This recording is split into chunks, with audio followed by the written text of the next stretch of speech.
ओम नमः शिवाय। आप सभी का बहुत बहुत स्वागत है। आप सभी को महाशिवरात्रि की ढेरों शुभकामनाएं। शिव आदि और अनंत हैं। शिव की पूजा मूर्ति और शिवलिंग दोनों में की जाती है, लेकिन शिवलिंग पूजा के नियम अलग हैं, जिसमें कुछ मर्यादाएं भी होती हैं। आइए जानते हैं शिवलिंग की आदि परिक्रमा की धार्मिक और वैज्ञानिक वजह। वैसे तो परिक्रमा करने का चलन कई धर्मों में है। परिक्रमा करने से कई जन्मों के पाप नष्ट हो जाते हैं। शास्त्रों में कहा गया है, यानि कानि च पापानि ज्ञाता ज्ञात कृतानि च तानि सर्वाणि निश्यन्ति प्रदक्षिणे पदे पदे। यानी परिक्रमा के पद पद चलने से ज्ञात अज्ञात अनेकों पापों का नाश हो जाता है। आपने गौर किया होगा, अक्सर सभी देवी देवताओं और मंदिरों की पूरी परिक्रमा की जाती है, लेकिन शिवलिंग की आधी परिक्रमा की जाती है। शिव आदि देव हैं। शिव की पूजा शिव मूर्ति और शिवलिंग दोनों रूपों में की जाती है। शिव की आधी परिक्रमा को शास्त्र संगत माना गया है। इसे चंद्राकार परिक्रमा कहा जाता है। परिक्रमा के दौरान जलाधारी को लांघना मना होता है। इसके पीछे क्या धार्मिक और वैज्ञानिक वजह है, आइए जानते हैं। ये तो हम सभी जानते हैं कि शिवलिंग को शिव और शक्ति दोनों की सम्मिलित ऊर्जा का प्रतीक माना जाता है।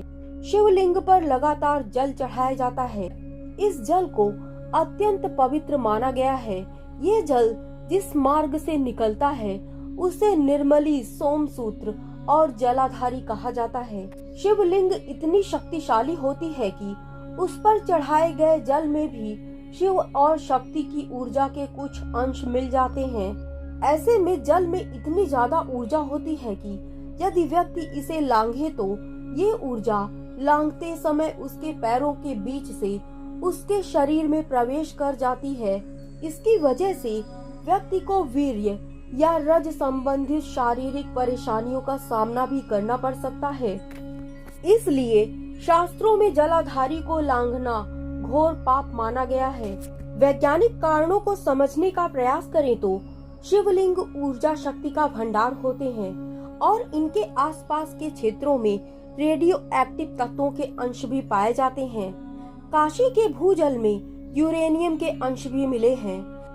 यदि हम भारत का रेडियो एक्टिविटी मैप देखें तो पता चलेगा कि शिवलिंगों के आसपास के क्षेत्रों में रेडिएशन पाया जाता है। यदि आपने एटॉमिक रिएक्टर सेंटर के आकार पर गौर किया होगा तो शिवलिंग के आकार और एटॉमिक रिएक्टर सेंटर के आकार में आपको समानता नजर आएगी। ऐसे में शिवलिंग पर चढ़े जल में इतनी ज्यादा ऊर्जा होती है कि इसे लांघने से व्यक्ति को बहुत नुकसान हो सकता है। इसलिए शिवलिंग की जलाधारी को लांघने की मनाही की जाती है। शिवलिंग की परिक्रमा के दौरान भक्त उनकी जलाधारी तक जाकर लौट जाते हैं। ऐसे में अर्धचंद्र का आकार बनता है और इसलिए इस परिक्रमा को चंद्राकार परिक्रमा कहा जाता है। चंद्राकार परिक्रमा के भी कुछ नियम हैं। आमतौर पर परिक्रमा दाईं ओर से की जाती है, लेकिन शिवलिंग की परिक्रमा हमेशा बाईं ओर की तरफ की जाती है। फिर जलाधारी से वापस दाईं ओर लौटना होता है। ये वीडियो यहीं पर समाप्त होता है। अगर आपको वीडियो अच्छा लगा हो तो प्लीज वीडियो को लाइक जरूर करें और अगर आप हमारे चैनल पर नए आए हैं तो चैनल को सब्सक्राइब भी करें।